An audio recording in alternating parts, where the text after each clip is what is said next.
विद्यार्थियों, विगत अंक में हमने अनुदित सवर्णस्य च अप्रत्यय इस सूत्र की व्याख्या देखी थी। इस पे हमने ये समझा था कि अविधीयमान अण और उदित अपने तथा अपने सवर्णों की संज्ञा को बताते हैं। तो हमने अविधीयमान अर्थ का अविधीयमान को समझा था अविधीयमान, जिसका किसी सूत्र के द्वारा विधान नहीं किया जाए, ऐसे अण और उदित अपने तथा अपने सवर्णों की संज्ञा को बताता है। हमने अविधीयमान अण के बारे में तो विगत अंक में जान लिया था कि अविधीयमान अण क्या हैं, इनसे क्या तात्पर्य है। इस अंक में हम उदित क्या हैं इनके बारे में समझने का प्रयास करेंगे। तो उदित हमने शास्त्र के अनुसार उदित क्या हैं? उदित कु, चु, टू, तू, पू, ये इस शास्त्र में उदित माने गए हैं। कु से तात्पर्य है, यहाँ पर कु में उ की उपदेशे अजानुनासिक इत से इत संज्ञा हो जाती है। अब रहा शेष बात यहाँ पर क, तो क से तात्पर्य यहाँ पर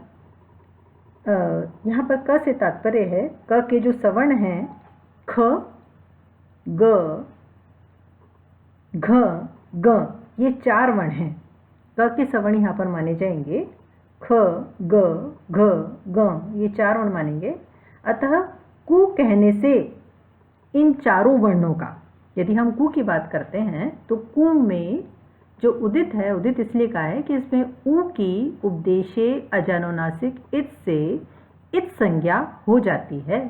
तो फिर क के सवर्ण क्या मानेंगे? तो क के सवर्ण से तात्पर्य यह है यहाँ पर कि ख, शेष जो है ख, ग, घ और ग, ये चारों वर्ण सवर्ण है और स्वयं क तो है ही। इस प्रकार इन चारों वर्ण तथा पांचवें अपने रूप क, अर्थात कुल मिलाकर पांचों वर्णों का ग्रहण यहाँ पर हो जाता है। तो कु से यहाँ पर जो ख, ग, घ, ग, ये चार वर्ण हैं और कु कहने से इन चारों वर्णों का तथा पांचवें स्वयं अपना रूप जो क का है उसका ग्रहण भी हम कर लेते हैं। इस प्रकार पांचों वर्णों का ग्रहण यहाँ पर हो जाता है। इसी प्रकार चू से, चू में भी यही बात है, चू में उ की उपदेश अजानुनासिक इत से इत संज्ञा हो जाएगी। तो जो शेष वर्ण है वो तथा च स्वयं, इस प्रकार से पांचों वर्णों का ग्रहण हो जाएगा। इसी प्रकार से तू कहने से त वर्ग का पूरे तथा पू कहने से प वर्ग का ग्रहण हो जाता है। यहाँ पर एक बात जो समझने की है वह विशेष यही है कि उदित के साथ अप्रत्यय का संबंध नहीं है। उदित के साथ अप्रत्यय का संबंध नहीं है। अतः उदित चाहे विधीयमान हो चाहे अविधीयमान हो, प्रत्येक अवस्था में यह अपना और अपने सवर्णों की संज्ञा होता है।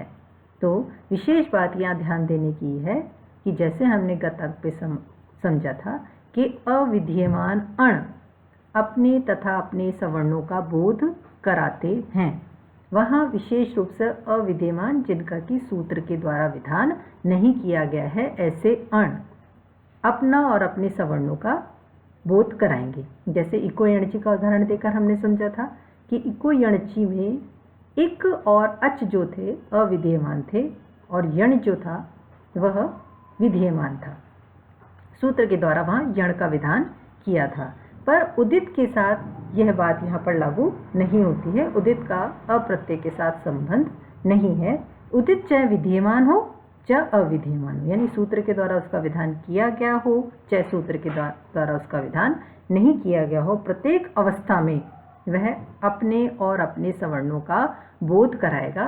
तो दोनों में हम अंतर समझ लेंगे सूत्र में कि जब हम बोलते हैं अनुदित सवर्णस्य च अप्रत्यय, तो यहाँ पर अविधीयमान अण जिसका कि सूत्र के द्वारा विधान नहीं किया गया है, ऐसा अण, यहाँ विशेष बात ये कही गई कि ऐसा अण जिसका कि सूत्र के द्वारा विधान नहीं किया गया है, ऐसा अण अ ऊण आदि जो हैं वो अपने और अपने सवर्णों का बोध कराएंगे। अ अपना भी बोध कराएगा और आ जो इसका सवर्ण उसका भी बोध कराएगा, पर उस स्थिति में शर्त यह है कि वह किसी सूत्र के द्वारा उसका विधान नहीं किया गया हो। जैसे इको यणची में जो अच है उसका सूत्र के द्वारा विधान नहीं किया गया है, पर यह बात उदित पे लागू नहीं होती है, चाहे वो विधेयमान हो चाहे अविधेयमान हो, दोनों ही स्थिति में अपने सवर्णों का बोध कराएगा। जैसे हम चो कु सूत्र के उदाहरण के माध्यम से इसको समझ सकते हैं। चो कु, यहाँ पर चो चू जो है वो अविधेयमान है और कु जो है वो विधेयमान है, पर यहाँ पर चू अविधेयमान होने पर भी और कु जो है विधेयमान होने पर भी दोनों अपने तथा अपने सवर्णों के ग्राहक होंगे। तो क्योंकि पहले ही बात बता दी गई है कि जो उदित के साथ जो कु चू टू तू पू उदित हैं उनका अप्रत्यय के साथ संबंध नहीं होता है, वो चाहे विधेयमान हो उदित चाहे अविधेयमान हो, दोनों ही स्थिति में अपने सवर्णों की संज्ञा होंगे। जैसे चो कु में चू अविधेयमान है और कु जो है विधेयमान है। चो कु च वर्ग के स्थान पर च के स्थान पर क वर्ग आदेश होता है। चू जो है यो अविधेयमान है और कु विधेयमान है, दोनों अपने अपने सवर्णों के ग्राहक यहाँ पर होंगे। ये बात यहाँ पर विशेष रूप से समझने की है। अब हम यहाँ विशेष रूप से समझ लेंगे कि अ ई उ री री ए ओ ऐ औ ह य व र ल, ये तो क्या हैं, संज्ञाएं हैं और इनके संगी इस प्रकार से हम मान सकते हैं। जैसे अ ई उ जो हैं, अ ई उ इनके 18 संगी हो गए। री और री इसमें दोनों क्योंकि सवर्ण हैं इसलिए री के 18 और री के 12 भेद होकर इनके 30 संगी हो जाते हैं। ए ओ ऐ और औ इनमें क्योंकि ह्रस्व स्वर नहीं है, ह्रस्व के ना होने के कारण इनमें प्रत्येक वर्ण के 12 संगी हो जाते हैं। और य व ल ये दो प्रकार के होते हैं, एक अनुनासिक एक अनानुनासिक। इस प्रकार से यहाँ पर य र य व ल जो ये हैं दो प्रकार के हो जाएंगे, यहाँ पर भी अनुनासिक और अनानुनासिक। तो यहाँ पर अण प्रत्याहार में अनुनासिक य व ल का पाठ होता है, अतः अनुनासिक ही अपनी तथा दूसरे अनुनासिकों की भी संज्ञा होता